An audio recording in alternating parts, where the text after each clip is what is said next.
Яңалыклар вакыты үз эшен башлап җибәрде. Студияда Алсу Нуриева, исәнмесез? Город наш должен расти не только качественно, но и количественно. Әлмәт кая таба үсәчәк, калабызда шәһәр төзелеше советы утырышы булып узды. Эшлекле хәбәрләрдә актуаль яңалыклар.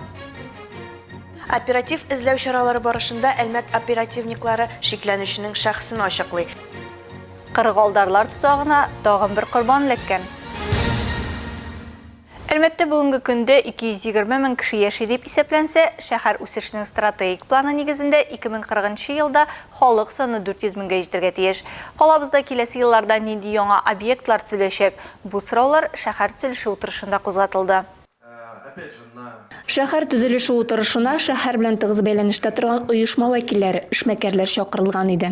2040 елга хәтле Әлмәт каласының үсешендәге төп нигезләр турында кереш сүз белән утырышны район башлыгы урынбасары Марат Гыйрфанов башлап җибәрде. Благодаря деятельности компании 5 лет, благодаря последним инвестициям в последние 20-25 лет и сегодня... Татнефть компаниясе эшчәнлеге инвестицияләр кертү нәтиҗәсендә соңгы 20-25 елда Әлмәт чыннан да Россиянең иң төзек шәһәрләренең берсе. Ләкин без моно шәһәр булып торабыз. Моно шәһәр нигездә нефть чыгару һәм нефть сервисы белән формалаштырыла. Классическом его утверждении моногород, формируемый основными производственными отраслями нефтедобычи и нефтесервисов. Әлмәт күзгә күренеп үзгәрә. Шуның белән бергә аның икътисады тотрыклыгы, уңайлыгы да мөһим. Якын арада төзелеш темпларын арттырылып, шәһәр халкының саны 2 мәртәбә арту көтелә. Ел саен Әлмәттә уртача 150 мең квадрат метр торак төзелсә, пландагы шәһәр моделе өчен төзелеш темпларын ел саен 500 мең квадрат метрга җиткерү кирәк булачак. Город наш должен расти не только качественно, но и количественно. И мы видим то, что... Шәһәребез сан ягыннан гына түгел, сыйфат ягыннан да үсәргә тиеш. Безгә халык саны буенча 2, хәтта 2,5 тапкырга артырга кирәк. Шул ук вакытта шәһәрнең бер үзенчәлеге бар. Без киңлеккә үсә алмыйбыз. Без физик яктан моны үзебезгә рөхсәт итә алмыйбыз. Чөнки шәһәр читендәге теләсә кайсы территория бик күп инженерлар шелтәре белән уратылган. Алар белән аерылышырга мөмкин түгел диярлек. Практически невозможно с ней расстаться. На самом деле здесь... Калада булган мәйданнардан файдаланып, шәһәр эчендә үсеш планы төзелгән. Радищев Шевченко киселешендә, Гафиятуллин урамында, Аминов урамында, Төзелеш проспектында күп катлы йортлар төзелеше каралган. Әлеге йортларның барысында җир асты парковкасы булачак. Бу бик мөһим факт. Чөнки машиналар саны күп булгач, машина куярга урын турында баштан ук уйларга кирәк дип билгеләп үтте үзенең презентациясендә шәһәрнең баш архитекторы Антон Севастьянов. Шәһәр үсү темплары белән бердән икътисад үсеше өчен калада эшмәкәрлек һәм хезмәт күрсәтү арттырырга кирәк. Йортларның беренче катында коммерция оешмалар урнашачак. Калада яңа социаль объектлар төзелешенә дә нигез салынган. Агымдагы елны Алсу микрорайонында Адамнар полилингваль мәктәбе төзелеше дәвам итәчәк. Үзәк хастахана бинасы капиталь төзекләндереләчәк. Җәлил урамында яңа сәнгать мәктәбе, Кванториум балалар үзәгенең өстәмә бинасы булдырылачак. Әлмәт шәһәрендә мәдәни һәм тарихи әһәмияткә ия биналар бар. Шуларның берсе Тельман урамында урнашкан. Бу бина 60-нчы еллар башында халыкка Горький исемендәге мәдәният йорты буларак хезмәт иткән. Үзгәртеп корулар башлангач 90-нчы елларда ул Мегаполис төнге клубына әйләнә. Хәзерге вакытта бинаның хәле аяныч. Киләчәктә бу бинага яңа сулыш биреп, күп функцияле заманча җәмәгать үзәге ачу планлаштырыла.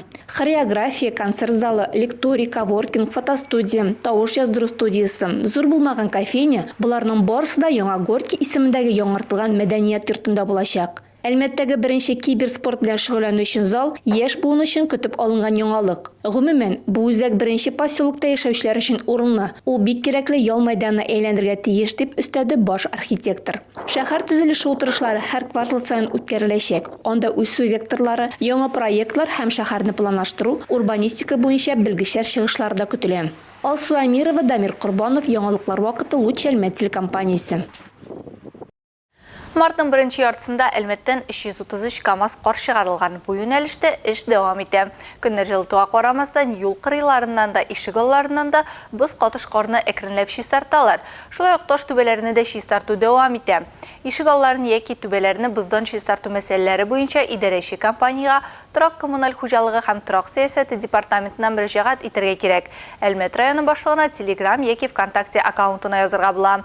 Шулай ук ачык Әлмәт хезмәтенә 000 телефоны буенча кәрәзле телефоннардан 885 53 000 номеры аша да шалтыратырга мөмкин.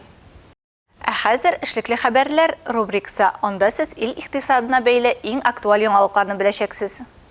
Җәйге каникуллар чорында 10 яшьтән 17 яшькә кадәрге мәктәп укучыларына Россия буйлап еракка йөри торган поездларга сәяхәт иткәндә 50% күләмендә ташлама биреләчәк. Ташламалы билетларны 1 июньнән 31 августка кадәр планлаштырылган сәяхәтләргә рәсмиләштереп булачак дип хәбәр итә Горький тимер юлының Казан төбәге матбугат хезмәте. Махсус тариф балаларның җәйге ялын оештырганда акчаны янга калдырырга мөмкинлек бирәчәк. Ташлама Россия территориясе буйлап хәрәкәт итә торган тиз йөрешле һәм еракка йөри торган пассажир поездларының гомуми һәм плацкарт вагоннарына юл йөрү документларын рәсмиләштергән вакытта тәкъдим ителә.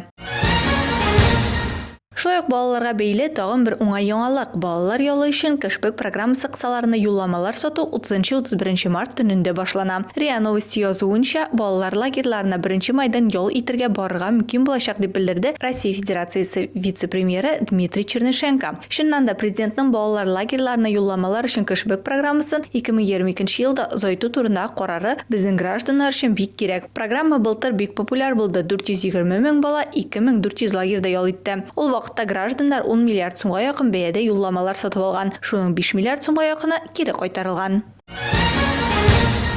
Татарстанда 391 укучы бердәм дәүләт имтиханын вакытыннан алда 14 гомуми белем бирү фәне буенча тапшырачак. Вакытыннан алда имтихан тапшыру чоры 21 мартта ачылды. Бердәм дәүләт имтиханының вакытыннан алда чорында беренчеләрдән булып рус әдәбияты, химия һәм географияны сайлаган чыгарылыш сыйныф укучылары тапшыра. Татарстанда 26 кеше әдәбияттан имтихан сайлаган. Химия буенча 70 кеше, география буенча 7 кеше үзен сынаячак. 24 март көне БДИның вакытыннан алда этабында катнашучылар рус теленнән имтихан тапшырачак. Вакытыннан алда 21 мартта 15 апрельгә кадәр Татарстанда имтихан үткәрү өчен 3 пункт эшләячәк.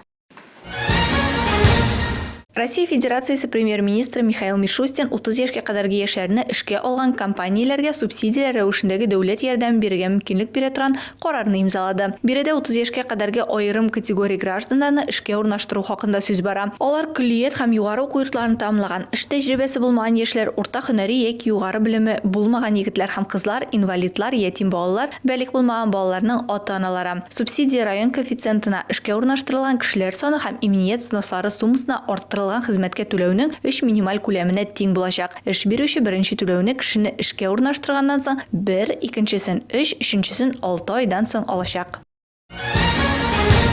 Бүген республиканың 7 районыннан 25 хезмәткәр Россия прокуратурасының 300 еллыгы уңаеннан истәлекле медальләр алды. Аларны Татарстан прокуроры Илдус Нәфиков тапшырды. Игорь Нагаев прокуратурада инде 20 ел эшли. Эш барышында аңа юриспруденция укытучысы да аеруча мөһим эшләр буенча тикшерүче дә булырга туры килә. Бүген ул балалар хокукларын яклау буенча специальләшә. Мәктәпләрдә һәм балалар бакчаларында ремонт үтәлешеннән башлап балалар порнографиясе булган сайтларны блокировкалауга кадәр эшләрне кылышларга туры килә аңа. Ел башыннан аның аша инде 150ләп эш узган. Светлана Сәхипбәреева исә Баулы прокуратурасыннан. Аның эш стажы 19 ел. Прокуратурага әтисе юлын дәвам итеп килгән. Алар белән бергә калабызда узган очрашуда тагын 5 районның 23 прокуратура хезмәткәре лаеклы бүләкләрен кабул итте. Барлыгы Россиядә прокуратура хезмәте оешуга 300 ел тулу уңаеннан 52 меңгә якын истәлекле медальләр тапшырылырга тиеш. Әлмәт полицейскийлар Барнаулда караклыкта шикләнүче ирне тоткарлаган. Ул Әлмәтлене алдап акча үзләштерүдә шикләнә. Алдаучыга ничек алданмаска икәнен Алия Бәйрамалова белә. 2020 елның ноябрендә полиция бүлегенә мошенникның корбаны булганнан соң Әлмәтле мөрәҗәгать итә. Ул интернет шелтәрендә компаниянең шәхси саклану чаралары белән тәэмин итү буенча махсуслашкан сайтын таба. Мөрәҗәгать итүче товарның тулы ассортименты белән танышып, медицина перчаткалары сатып алырга карар кыла һәм сатучы белән элемтәгә керә. Аралашканнан соң зыян күрүчегә 100 мең сумнан артык акча күчерә һәм товарны көтә. Әмма гадәттәгечә сатучы элемтәгә керүдән туктый. Зыян күрүче алдануын аңлый һәм полиция бүлегенә мөрәҗәгать итә. Оператив эзләү чаралары барышында Әлмәт оперативниклары шикләнүченең шәхсен ачыклый һәм Алтайда яшәүче 24 яшьлек кешене тоткарлый. Моның өчен полиция хезмәткәрләренә Барнаулга кадәр барырга туры килә. Полицейскийлар 2020 елның сентябрендә яшь кешенең үз исеменә җаваплылыгы шикләнгән җәмгыятьне теркәвен, әлеге җәмгыять медицина һәм лаборатория җиһазлары белән тәэмин итүдә специальләшүен ачыклый. Ул банк счетын ачып, мобиль банк хезмәтен урнаштырган. Алга таба сайт булдырып, интернет челтәрләрендә хезмәтләр турында мәгълүмат урнаштыра башлый. Зыян күрүчедән акча алгач, элемтәгә керүдән туктый. Хәзерге вакытта яшь кешегә карата Россия Федерациясының Җинаять кодексының 159 статьясының 2-нче өлешендә каралган җинаять составы билгеләре буенча җинаять эше кузгатылган. Китерелгән матди зыян тулы күләмдә капланган. Шикләнүчедән шәһәрен ташлап китмәү турында подписка алганнар. Хәзерге вакытта полиция хезмәткәрләре тоткарлашуның хукукка каршы эшчәнлегенең өстәмә эпизодларын билгели. Ә хәзер кыска вакытлы рекламага бүленәчәкбез. Аның артыннан ук безнең эфирда.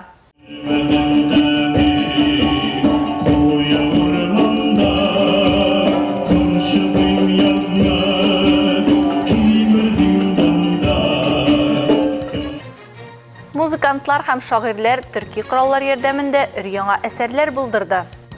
Җаның ни тели шуны алырга була бүгенге бәйрәм ярминкәсендә.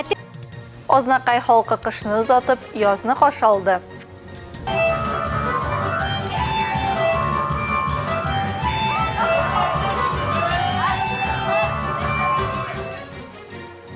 Милли йолаларга мәхәббәтне кичкенәдән тәрбиялибез. Реклама тиз узачак, безнең белән калыгыз. Эфирда яңалыклар вакыты дәвам итәбез. Әлмәттә Альмет Music Lab музыкаль лабораториясе узды. Аны калабызда борынгы төрки музыка уен кораллары музее оештырды. Аны дәвамында барган иҗат лабораториясендә Россия төбәкләреннән килгән музыкантлар, шагыйрьләр, җырчылар, экспертлар ярдәмендә төрки музыка уен коралларында милли композицияләр тудырды. Шуларны коймагын алар тамашачыларга тәкъдим итте. Татар милли көйләре заманча була аламы? Була калса ул нинди яңгырашта? Әлмәт иҗтимагый үзәгенә килеп эләккән тамашачылар бу кичтә әлеге сорауга җавапны үз колаклары белән ишетә алды.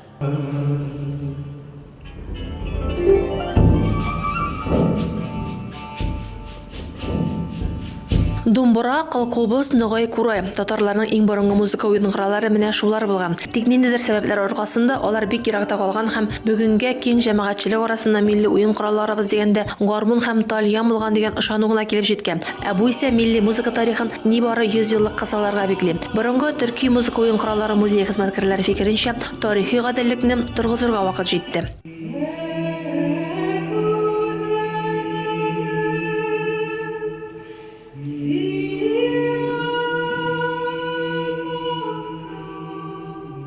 Борынгы төрки музыка уен коралларын халыкка таратуда беренче атым Каракүз этник фестивале булса, икенче җитди атым Майнвар азагында ясалды. Әлмәт иҗтимагый үзәге концертлар залы Казан ханлыгы барлыкка килгәнче булган вакыйгаларны бер әҗепкә тезеп, тамашачыларга бөек Болгар тарихының музыкаль версиясын тәкъдим итте. Анда якташыбыз фольклорчы Геннадий Макаровның 40 еллык зур хезмәттә зур этәргеш һәм ярдәм булды. Музыкой мы не разучивали ни одного готового произведения, все сочинялось здесь. Это действительно так. Плюс стихи. Без кабатлап та тормадык, махсус ниндидер өйрәнмәдек тә, биредә көйдә, шигырьләр дә үзегеннән туды. Авторларның барысы да биредә.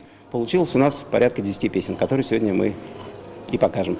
Заманча ноталарда яңгыраган җыен концертны чын мәгънәсендә шулай атырга була иде. Зур юлның дәвам ителәчәгенә зур өмет уята. Биредә халкыбызда 20 йөз башында кадәр киң таралган бәйет, мөнәҗәт һәм озын җырлар яңгырады.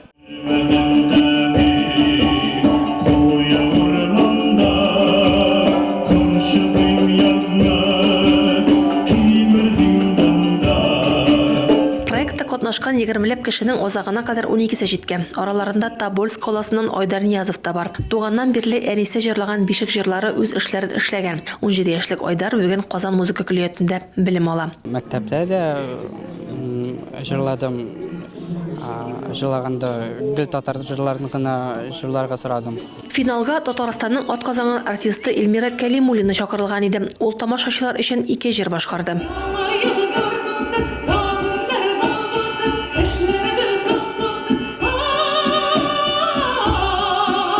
Кичә азагында халык такмаклары да яңгырады, анысына тамашачылар да кушылды. Мин үземнең бәләкәй чагымны искә алдым, мәктәптә укыган чакларымны еш театрга йөрик, концертларга йөрик, классташлар белән дә, әтәниләр белән дә.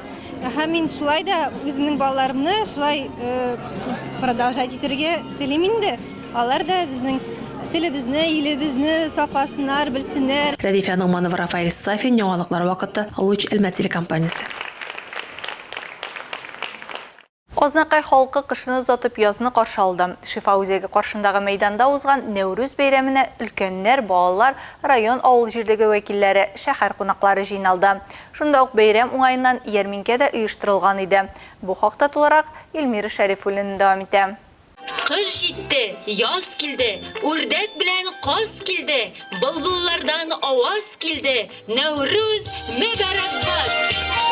Быелгы яз сәламәтлек, бәрәкәт алып килсен дип бәйрәмдә катнашучыларны сәламләде район башкарма комитеты җитәкчесе урынбасары Дамир Гыйләҗев. Төрки халыклар бәйрәме.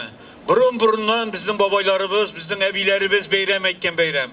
Күңелле чара җырларга, уеннарга бай булды.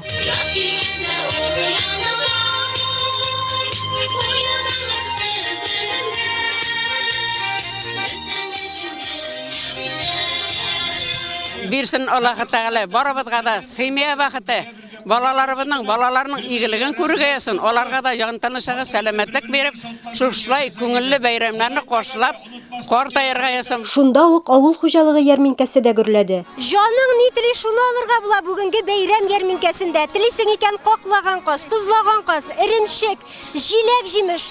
Ә инде менә бу бүген генә савылган куе сөтнең бәясе 100 сумнан диделәр безгә. Продукцияны бик яраталар. Бер алган кеше 4-5 алды, менә 18 кило булуына карамастан, алар һаман киләләр, равнодушно китәлмиләр күркәләр янына. Шундый тәмне булды бу ел күркәләр, Аллага шөкер. Авыл мәдәният йортлары хезмәткәрләре халыкны сый-нигъмәт, җиләк җимеш, кайнар чәй белән сыйлады. Халык күңеленә хуш килгән ризыкларны сатып алды. Рәхәтләнеп, үзебезнең сый-нигъмәтләребезне алып килдек. Халык бик теләп ала. Шушындый бәйрәмнәр булып тора, һәр вакыт без бу бәйрәмнәрдә теләп катнашабыз.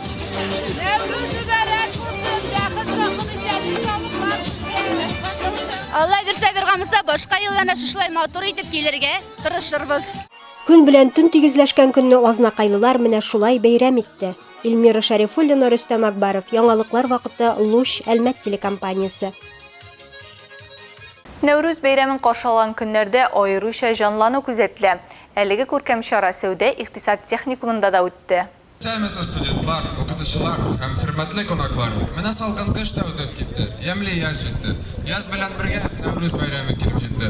Нәүрүз бәйрәме дигәндә яңа көн җирнең кояш тирәсендә әйләнүгә бәйле яңа цикл башлануы күз алдында тотарга кирәк. Нәкъ шуңа бәйле рәвештә аны борынгы төркиләрдә бәйрәм иткәннәр дә инде. Бу көннән соң яңа ел башланган. Нәүрүз бәйрәмен кайбер төрки илләрендә хәтта ял көне итеп билгеләп үтәләр.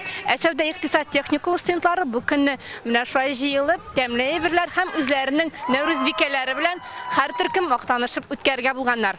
Нәүрүз бикәләренең һәрберсе алдан әзерләнеп кабатланмас образ тудырганнар. Һәр кыз үзе белән таныштырып, төркем данын яклады. Нәүрүз вакытында тәмле ризыклар белән сыйлау традициясен дә онытмаганнар кызлар. Алар бәйрәмгә тәмле ризык пешереп килгәннәр. Балалар бик нык ярата ул бәйрәмне.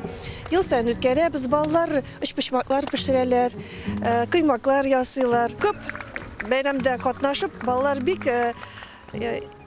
яратып уздыралар ул бәйрәмнәрне. Балалар бик довольны булгач, без дә бик шат. Бәйрәм минем өчен бик якын. Мин бу бәйрәмне бик нык яратам, чөнки яз көне күңелгә ниндидер җылылык керә һәм бар дөнья матурая башлый, бөтен җирәмне кояш теге ниндидер яңа энергия керә башлый. Нәүрүз ул туганнар, дуслар бәйрәме. Студентлар бу көнне дуслар шәп бергәләп үткәрделәр. Тагын бер кат төрки халыкларының борынгыдан килгән традицияләрен искә алдылар.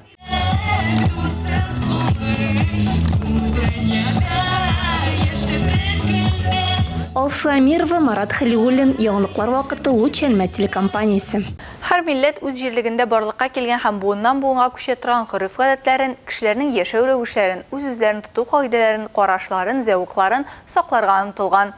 Шуңа яз бәйрәмен Нәүрүзне балалар бакчаларында да үткәрмичә калмыйлар. Нәүрүз тәрҗемәдә яңа ел, яңа көн дигән аңлата. Илгәре заманнардан ук әби-бабаларыбыз әлеге бәйрәмне зурлап үткәргәннәр. Бәләкәй балалар һәм кызлар өйдән өйгә йөреп такмаклар сөйләгәннәр, бер-берсен бәйрәм белән кытлаганнар. Халкыбызның милли йолаларына мәхәббәт тәрбияләү эшен балалар бакчасында да алып баралар. Балаларына татар халкының культурасы, гореф-гадәтләре, традицияләре белән таныштыру максатыннан без ел сайын бакчабызда Нәүрүз бәйрәме үткәрәбез.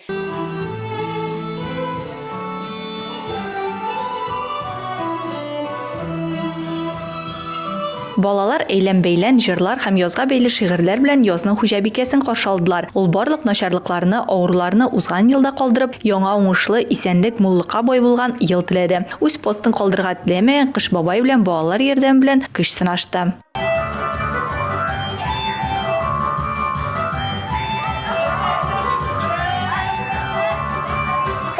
Яз башы бик матур бәйрәм. Бу бәйрәмне безнең халык язгы чәчү эшләре башланыр алдыннан бәйрәм иткән. Һәм бу бер-берсенә игелек теләп, бәхет теләп, өйгә нур истәп йөргәннәр. Бәйрәм итүнең йолалары буыннан буынга күчеп, безнең заманнарга хәтле саклануында балалар белән шундый эш алып барылу да мөһим роль уйный. Элек бәйрәмдә бер-береңне татлы ризык белән сыйлау төп кагыйдәләрнең берсе булган. Бу тормыш гел шулай баллы булсын дигәнне аңлаткан. Шуңа балаларны да тәмле коймак һәм чәй белән сыйладылар.